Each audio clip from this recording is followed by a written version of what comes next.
का शुरुआत करते हैं बड़ी खबर के साथ। मुख्यमंत्री योगी आदित्यनाथ ने अधिकारियों के साथ समीक्षा बैठक की है। देश में 1 जुलाई से लागू होने वाले 3 नए आपराधिक कानूनों को लेकर चर्चा हुई है। अधिकारियों को दिशा निर्देश भी दिए हैं। सीएम योगी ने कहा कि बिना विलंब पूरी करें प्रक्रिया। हर जिले में स्थापित होगी फॉरेंसिक लैब। हर जिले में वीडियो कॉन्फ्रेंसिंग की भी सुविधा होगी। 30 जून तक ट्रेनिंग पूरी कराएं। ये तमाम बातें सीएम योगी की तरफ से कही गई हैं। इसके अलावा 1 जुलाई से लागू होंगे 3 आपराधिक कानून।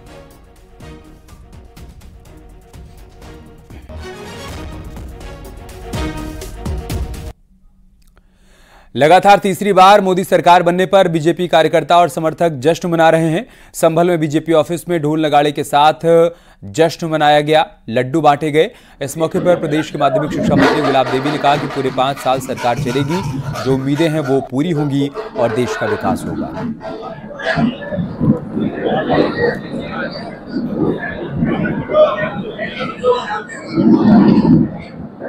भारतीय जनता पार्टी की सरकार बनी है, किस तरह देख रहे हैं?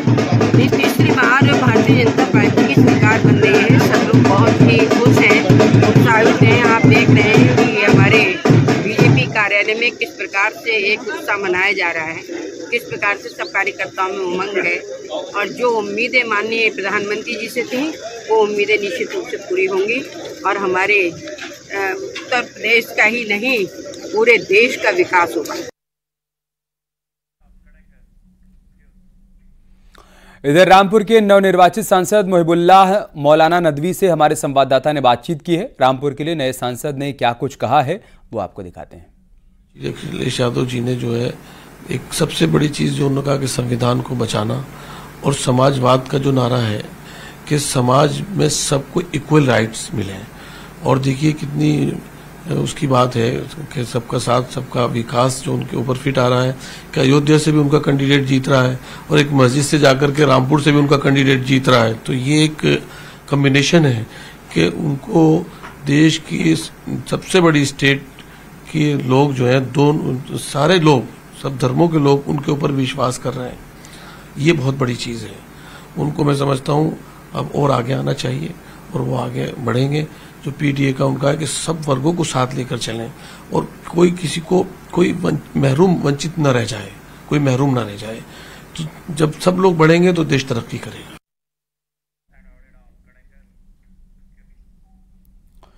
दिल्ली के आईजीआई एयरपोर्ट पर बड़ी मात्रा में सोना जब्त किया गया। कस्टम विभाग ने 7.6 करोड़ की 11.9 किलोग्राम गोल्ड जब्त की है। गोल्ड के साथ ही 2 यात्रियों को गिरफ्तार किया गया है। दोनों से पूछताछ की जा रही है। ये बड़ी खबर हम आपको बता रहे हैं। 7 करोड़ 60 लाख रुपए का सोना पकड़ा गया है, जिसका वजन तकरीबन 12 किलो के आसपास है। फिलहाल उसे जब्त कर लिया गया है और 2 यात्रियों को गिरफ्तार किया गया है। दोनों से भी पूछताछ की जा रही है।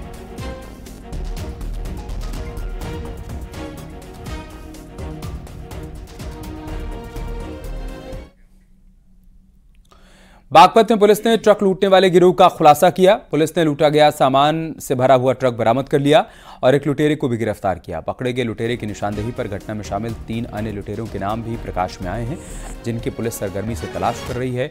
Additional SP Baghpat SP Singh की माने तो बदमाशों ने 10 लाख रुपए के सामान से भरा ट्रक लूट लिया। पकड़े गए लुटेरे का नाम राजू बताया जा रहा है, जो बागपत के ही धोलडी गाँव का रहने वाला है। दिनांक 25 मई 2024 को थाना खेकड़ा में स्थित राजमार्ग पे एक घटना घटित हुई थी, जिसमें एक ट्रक जो सोनीपत से चल के गाजियाबाद जा रहा था, उसमें लगभग 10 लाख का सामान लोड था।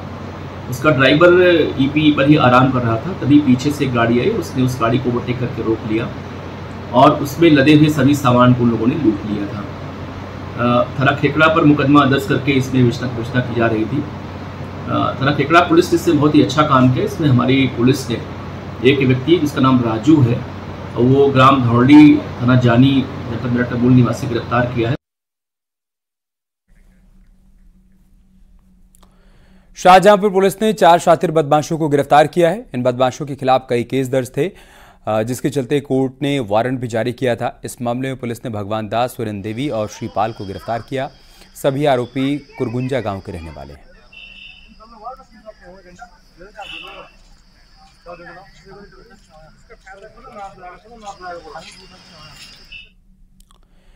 और चलिए अब आपको यूपी में अग्निकांड की 3 तस्वीरें दिखाते हैं। पहली तस्वीर नोएडा की होगी, जहां पर सेक्टर 94 में खाली पड़े मैदान में आग लगने से हड़कंप मच गया। सूचना मिलने के बाद मौके पर पहुंचे दमकल कर्मियों की टीम ने आग पर काबू पाया। दूसरी तस्वीर आजमगढ़ की है, जहां पूर्वांचल एक्सप्रेसवे पर बाइक में आग लग गई। बाइक में आग लगते ही बाइक सवार की जलकर मौत हो गई। बाइक में आग लगने के बाद बाइक सवार को उतरने का मौका तक नहीं मिला। तीसरी तस्वीर अमरोहा की है, जहां पर जैकेट कारखाने में भीषण आग लग गई, जिसके बाद कारखाने में अफरा तफरी मच गई। सूचना मिलते ही फायर ब्रिगेड की टीम मौके पर पहुंची और कड़ी मशक्कत के बाद आग पर काबू पाया गया। आग से लाखों के नुकसान की आशंका जताई जा रही है।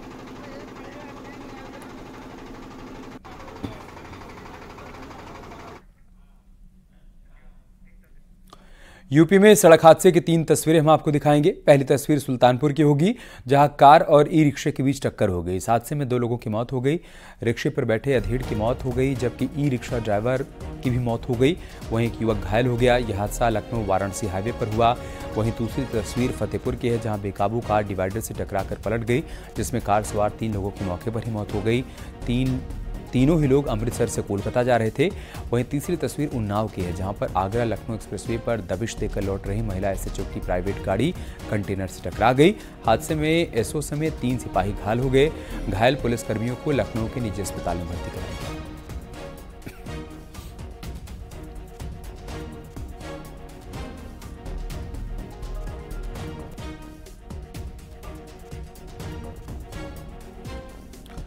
बागपत में एक बेहद ही हैरान कर देने वाला मामला सामने आया है।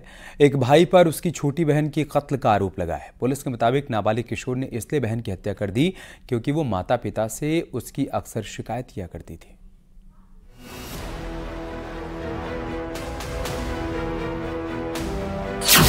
माँ बाप से शिकायत की तो गला घोट दिया। वारदात में 8 साल की बच्ची की मौत। बागपत से एक बेहद ही चौंकाने वाली घटना सामने आई है, जहां 14 साल के एक किशोर पर अपनी बहन के कत्ल का आरोप लगा है। पुलिस के मुताबिक उसने हिजाब से उसका गला घोट दिया। आरोपी किशोर ने कत्ल की जो वजह बताई, उसे सुनकर पुलिस भी दंग रह गई।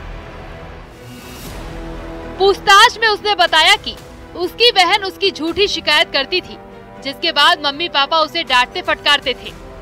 कभी कभी उसकी पिटाई भी होती थी। उसकी बहन की यही आदत उसका गुस्सा बढ़ा रही थी। उससे सहन नहीं हो रहा था, जिसके बाद उसने बदला लेने की ठान ली। गुस्से में उसने अपनी बहन के हिजाब से उसका गला दबा दिया, जिससे उसकी बहन की जान चली गई। बिनौली थाना क्षेत्र की ये पूरी वारदात है। घर से कुछ ही दूर पर बच्ची का शव मिला। 8 वर्षीय बच्ची की डेड बॉडी बिनौली में कस्बे के में बरामद हुई थी और जानकारी हुई कि उसकी गला घोट के हत्या की गई थी। पोस्टमार्टम रिपोर्ट में स्ट्रैंगुलेशन आया था और किसी भी प्रकार के उसके साथ बलात्कार अन्य की बात प्रकाश में नहीं आई थी। कल हमारी टीम लगी रही और जो वहाँ कैमरे लगे हैं कस्बे, उसको हम लोगों ने काफ़ी खंगाला। जानकारी हुई कि एक लड़का उसमें बार बार गली में आ जा रहा है और लड़की का भाई ही था। ये बात भी सामने आ रही है कि घटना से एक दिन पहले भी आरोपी को घर वालों से डांट पड़ी थी। वारदात के दिन बच्ची अपने भाई के साथ मस्जिद गई थी। बाद में जब घर वालों ने उससे पूछा तो उसने बताया कि बहन की तबीयत खराब थी और वो मस्जिद से पहले ही लौट आई थी। इसके बाद घर वालों ने बच्ची की गुमशुदगी की रिपोर्ट दर्ज करवाई। पुलिस की टीम भी हरकत में आई। घर के आसपास के सीसीटीवी कैमरों को खंगाला गया।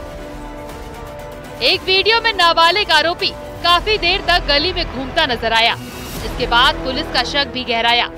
पुलिस ने शक के आधार पर उससे सख्ती से पूछताछ की तो उसने सारी सच्चाई बता दी।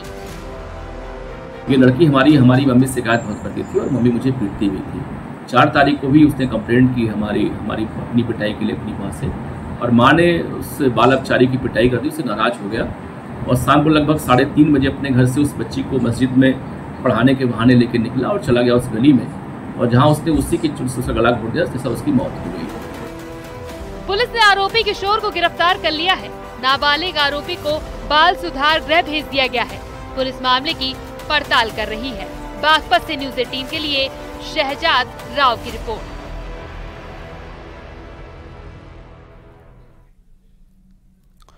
प्रतापगढ़ में डिहवा जलालपुर गांव के प्रधान करुणेश भारती की गला काटकर हत्या कर दी गई। राजनीतिक रंजिश में हत्या की आशंका जताई जा रही है। घटना को अंजाम देकर अज्ञात हमलावर फरार हो गए। राहगीरों ने कार में शव देखा तो हड़कंप मच गया। एसपी समेत भारी पुलिस बल मौके पर मौजूद है। कुंडा कोतवाली के जमीठी गांव का मामला है।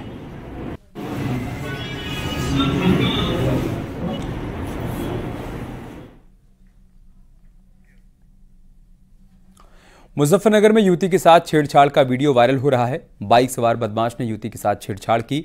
बदमाश की करतूत सीसीटीवी कैमरे में रिकॉर्ड हो गई। सिविल लाइंस थाना क्षेत्र का मामला है।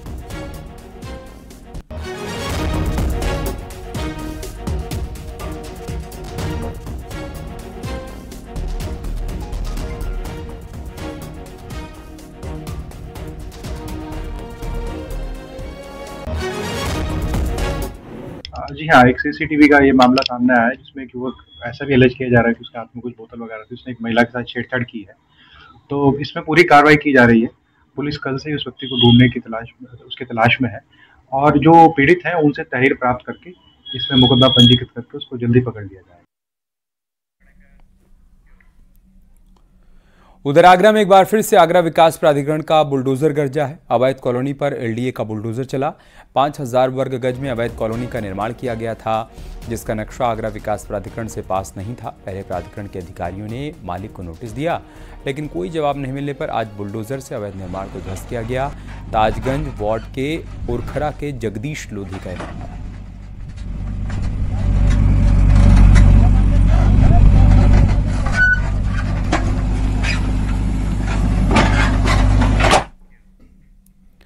यहाँ रुकने छोटे से ब्रेक के लिए जल्द लौटेंगे कुछ और खबरों के साथ। आप देख रहे हैं न्यूज़ 18 उत्तर प्रदेश उत्तराखंड।